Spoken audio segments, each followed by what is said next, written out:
It's currently 8 p.m. right now, and I never start my videos this late in the day, and in all honesty, I wasn't actually planning on filming this, but something tells me that you guys would have wanted to see this. I'm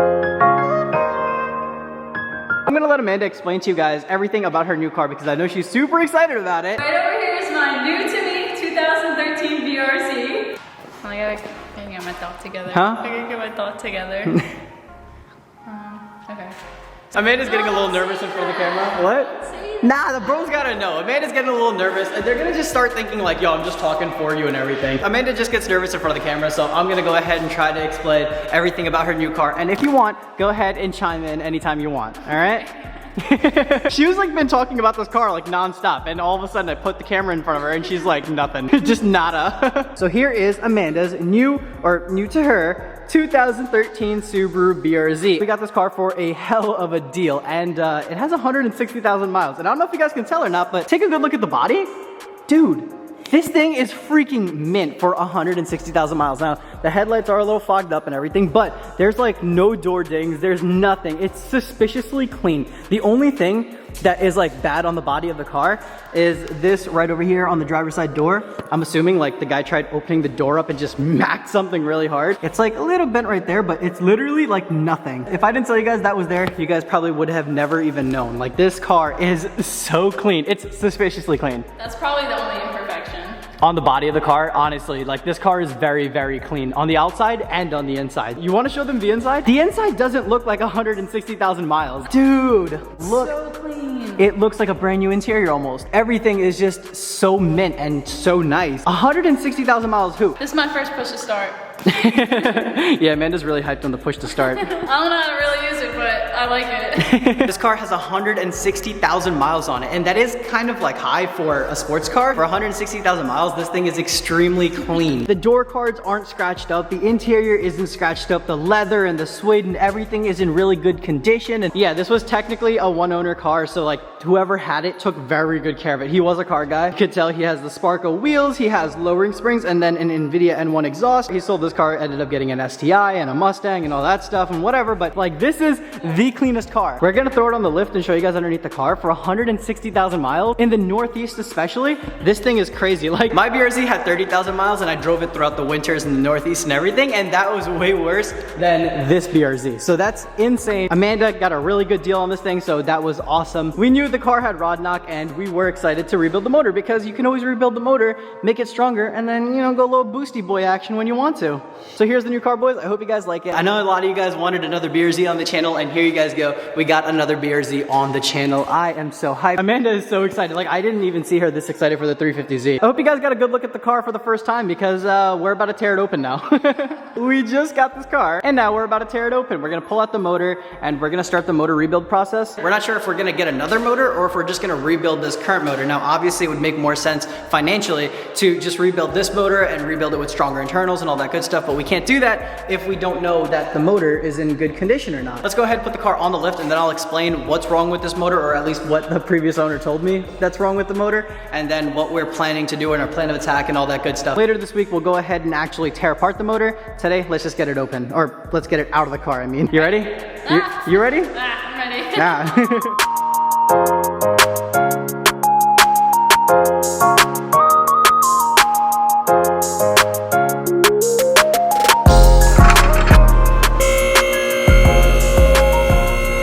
Oh my God, my heart.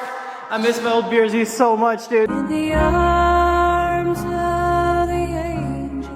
Now that we have the car up on the lift, this is what I was really excited to show you guys. This car is so pristine. Like, it's absurd actually how nice and clean it is. My STI has 140,000 miles. This has 160,000 miles. We saw how my STI was, you know, the other day. It was bad. For those of you who don't live in the Northeast, you guys don't know this or might not know this, but the Northeast takes a toll on your car. We constantly have salt on the road and snow and rain, and it's just very bad. The Northeast is terrible for cars, and this car must have never been driven in the snow. It must have been garage kept because, dude, this is the cleanest Northeastern car I have ever seen. The frame rails are immaculate.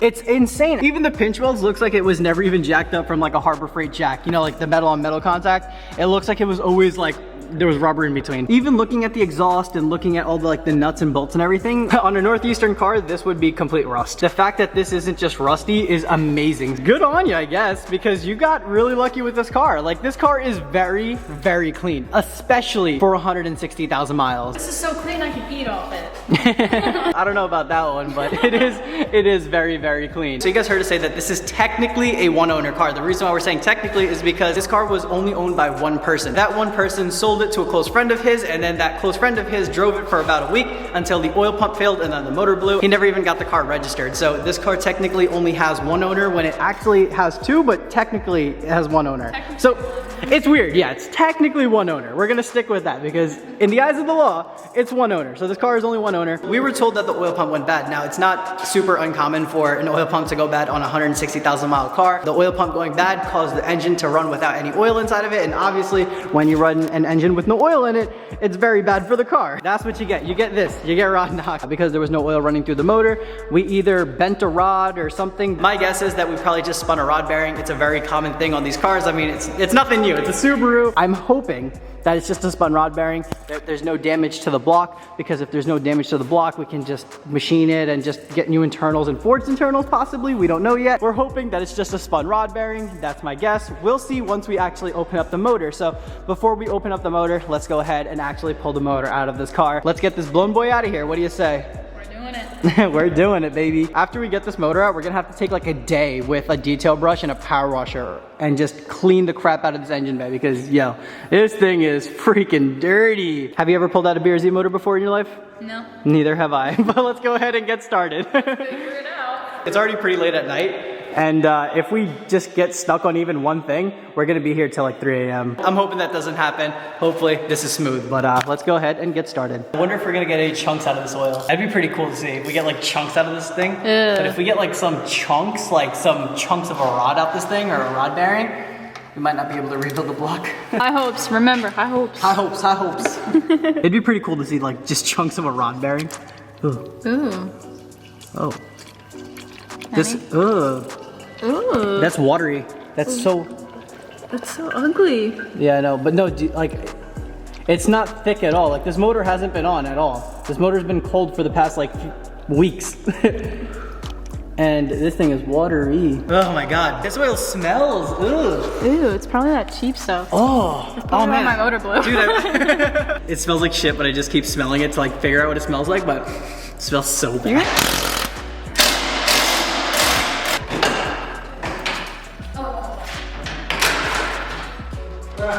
Every single time I deal with coolant, I end up making a mess. So let's see if I make a mess this time. I can't pull my hand out fast if I need to. Let's say I got the coolant plug out, right?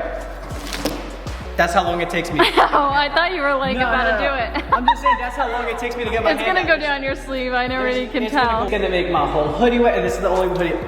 Oh, okay. Let's go slow, let's go slow. With the plug out, like you see how it's like kind of like going like Yeah. So like once I open up the rad cap, then it's just gonna be like wondering if I could just like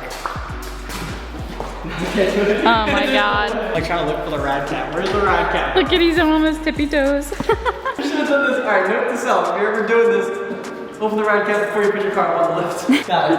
Alright, so watch, it's gonna go. Oh! You gotta let the coolant drain out, and then just take everything apart and pretty much pull out the motor. Oh, watch. Oh shit! Ah! No! What do I do? What do we do? No, dude! Oh, you always make a mess with coolant. How did You we even called end there? it. You called it. Damn it! We should. I really thought we were doing good today. It almost got in your hair. I saved it. I thought we were doing so good today. I was just like, yo, this is the first time like I'm not making a mess. Like it's not on my arms, but it's all on the floor. Oh. Pulling out the motor in these cars is pretty straightforward. I mean, there's really not much to it. You disconnect the exhaust, which we're doing right now. We'll probably just leave the headers in, but there's an overpipe that connects the headers to this pipe over here. We're gonna disconnect that just so that the exhaust is completely free.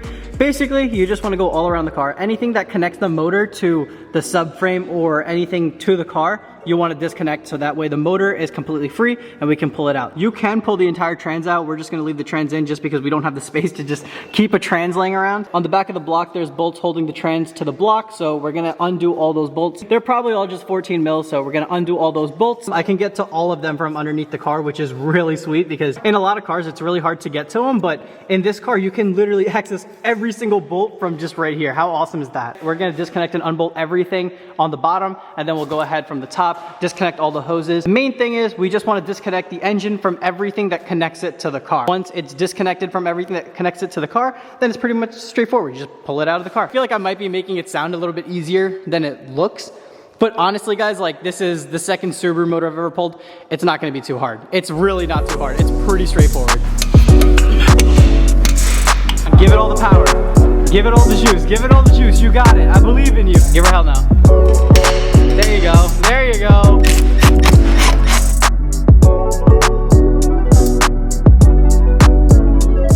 You can kind of see that the fans are angled this way. I don't know, maybe they did this because it's like you get more airflow or something. I'm not quite sure, but I think that it may make it easier to pull out the motor because normally, you know, you'd have to remove the fans, you'd have to remove the rad, and then you can pull the motor forwards and then pull it up. But the fact that this is angled this way, we might just be able to pull it forward and just out without taking the fan and rads off. That's actually really nice. Like if that's what this is for, like thank you Subaru for making our lives just that much easier. Oh, okay. Come on, there you go. You got it, you got it. Come on, pull it out, pull it out. You gotta use that muscle, come on. You gotta use that muscle, pull it out. This side? No, up that way. Oh. It's on a bracket. Come on, use that muscle. Why not?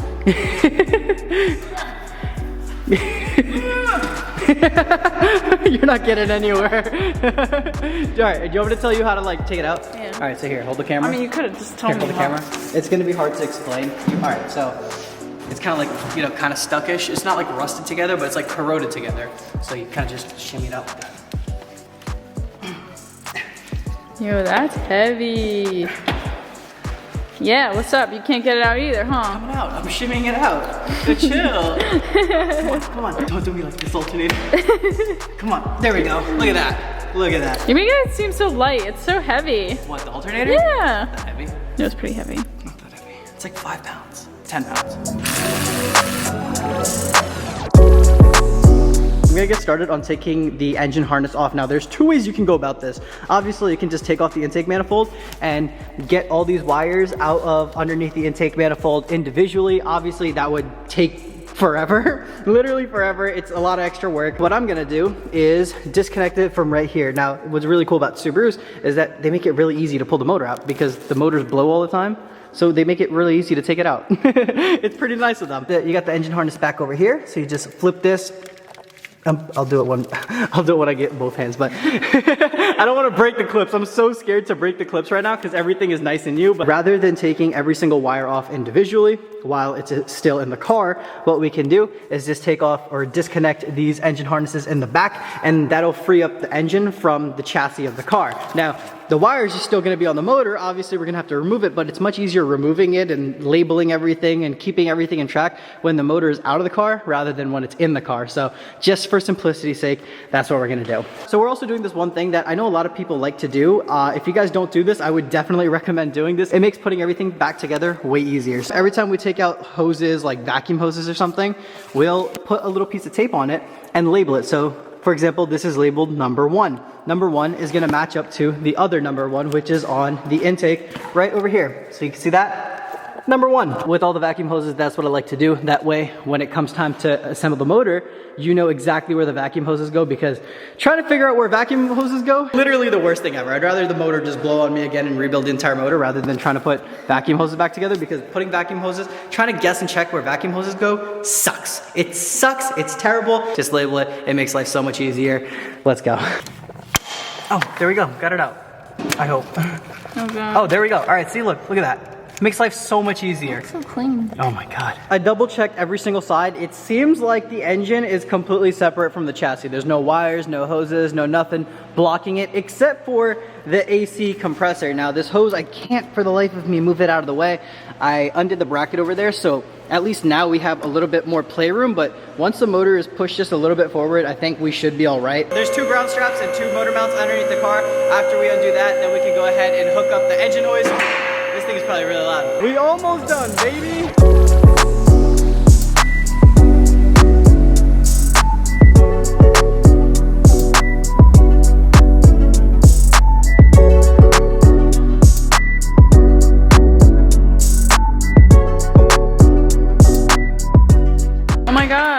this is our first like motor pull from in the shop. In the new shop, and your first motor pull, like your car. Yeah, there's probably coolant dripping, but we have to separate the motor from the trans now. We have to pull the motor back and separate it from the trans.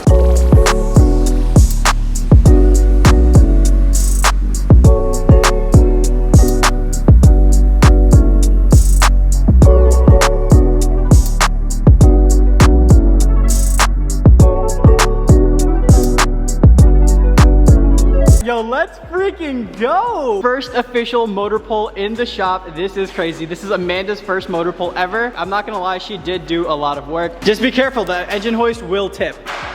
It's like, there's no center of gravity. Like the center of gravity is super high, so just be careful. Do you want some help? All right, here you go. I'll push a little bit. Oh! Oh my God. We're leaving the trans in for now. We might take the trans out. We might just replace it with a lower mileage trans. We don't know yet. We are gonna be rebuilding the motor, and since we're here, we're gonna go ahead and change out the clutch, water pump, all that good stuff. Anything that we can replace, we're probably gonna replace.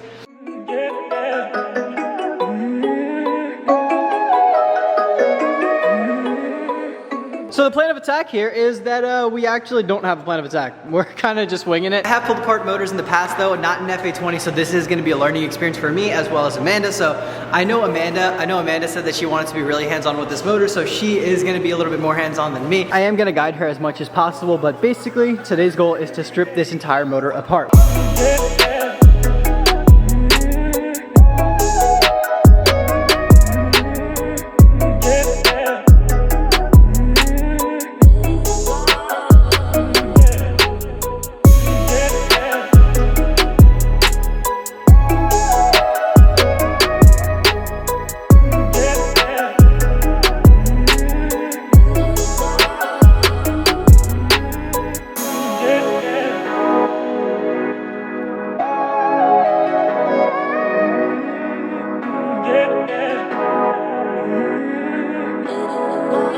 Dude, look at all those metal shavings.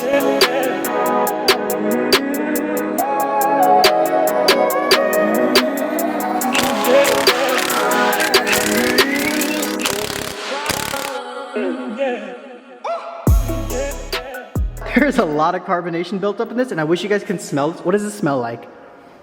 Nasty. It smells it smells like dirty. It's very strong and it smells like dirty food, right? Yeah. I think maybe this head gasket was leaking a little bit because it maybe even smells like burnt coolant in a way, right? Yeah. So, yeah. So I did this whole side. I kind of showed Amanda. Was she paying attention? I have no clue. I guess we're going to see because she is doing that side.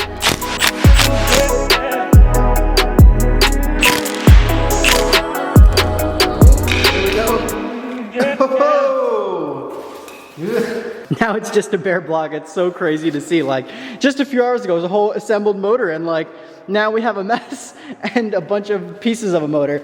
So we got the heads separated. We got the heads right over there. To be honest, the heads look like they're in pretty good condition. Obviously, we do have to take it to a machine shop and get everything checked out. I'm actually pretty curious to see what kind of condition the valves are in. That I'm gonna have to get the machine shop to look at. Maybe we'll get the valves changed out, maybe the valve seats. This is still a new learning experience for me, and it's a pretty cool learning experience. I absolutely love hands-on learning and hands-on training, so this stuff is like really fun for me. What about you? Are you enjoying?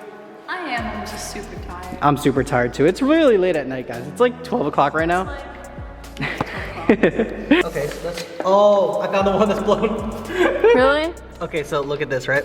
You see how this one's like really like sturdy? This one's not moving. Look at this one.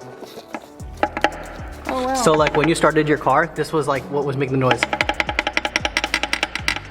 Because there was no bearing in there. Ran into a little issue, and of course it's the middle of the night, so no auto parts stores are open. So we won't be able to finish today. Unfortunately, Subaru doesn't use regular hex bolts for their rods.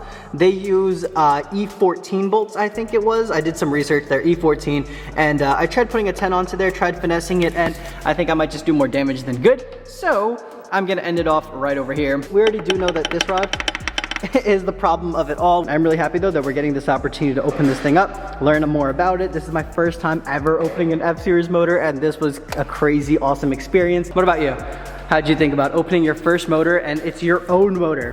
How do you feel about that? It was cool. It was a cool experience? Yeah, Did you like it?